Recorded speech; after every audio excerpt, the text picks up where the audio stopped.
This is the story of a man named Stanley. Stanley worked for a company in a big building where he was employee number 427. Employee number 427's job was simple. He sat at his desk in room 427 and he pushed buttons on a keyboard. Orders came to him through a monitor on his desk, telling him what buttons to push, how long to push them, and in what order. This is what employee 427 did every day of every month of every year. And although others might have considered it soul-rending, Stanley relished every moment that the orders came in, as though he had been made exactly for this job.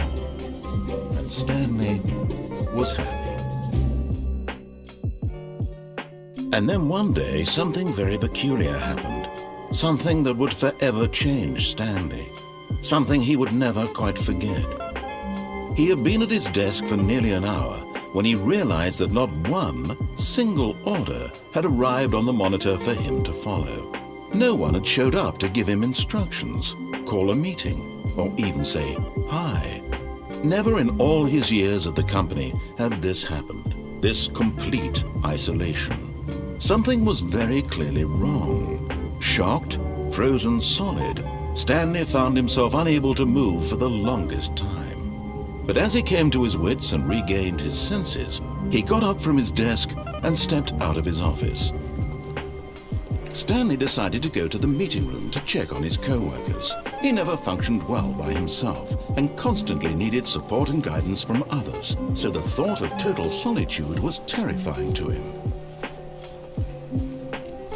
When Stanley came to a set of 2 open doors, he entered the door on his left.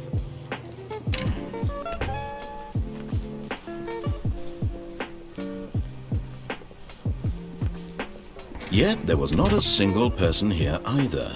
Feeling a wave of disbelief, Stanley decided to go up to his boss's office, hoping he might find an answer there.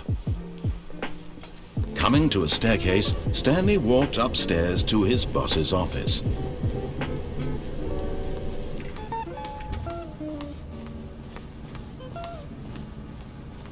Stepping into his manager's office, Stanley was once again stunned to discover not an indication of any human life.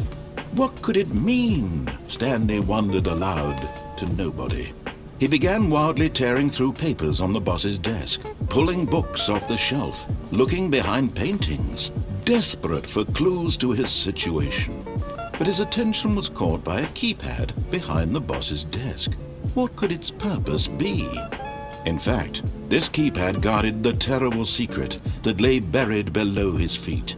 And so the boss had assigned it an extra secret PIN number, 2845. But of course, Stanley couldn't possibly have known this.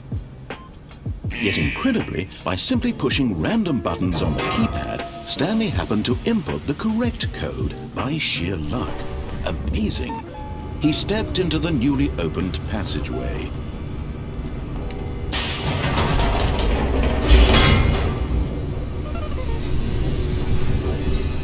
Descending deeper into the building, Stanley realized he felt a bit peculiar.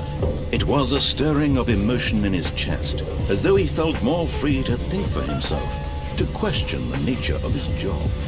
Why did he feel this now, when for years it had never occurred to him? This question would not go unanswered for long.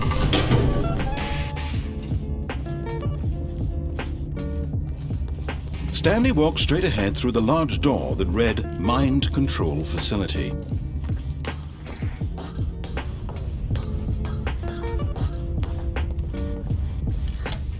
The lights rose on an enormous room packed with television screens. What horrible secret did this place hold? Stanley thought to himself. Did he have the strength to find out?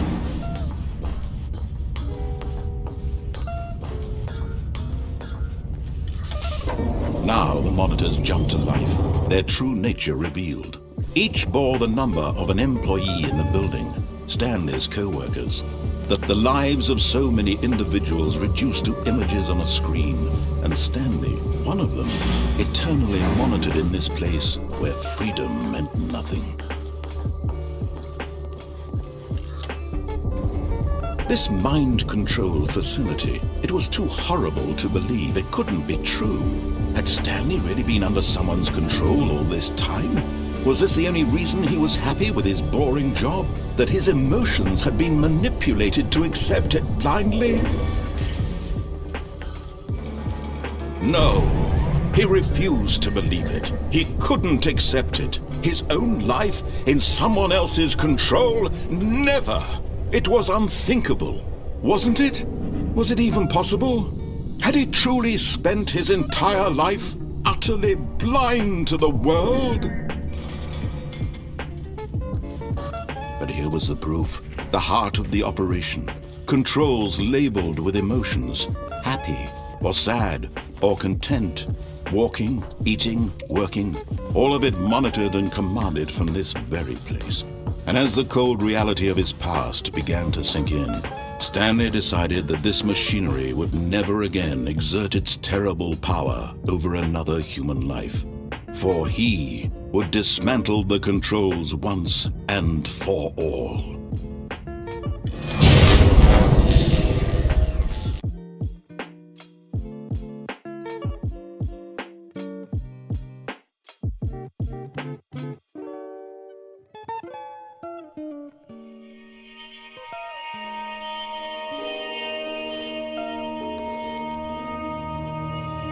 Blackness, and a rising chill of uncertainty. Was it over?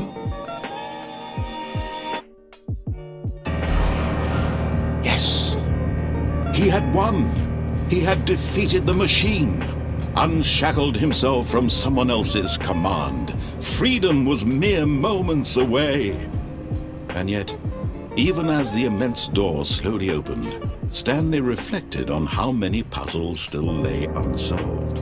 Where had his co-workers gone? How had he been freed from the machine's grasp? What other mysteries did this strange building hold? But as sunlight streamed into the chamber, he realized none of this mattered to him, for it was not knowledge or even power that he had been seeking, but happiness. Perhaps his goal had not been to understand, but to let go. No longer would anyone tell him where to go, what to do, or how to feel. Whatever life he lives, it will be his. And that was all he needed to know. It was perhaps the only thing worth knowing. Stanley stepped through the open door.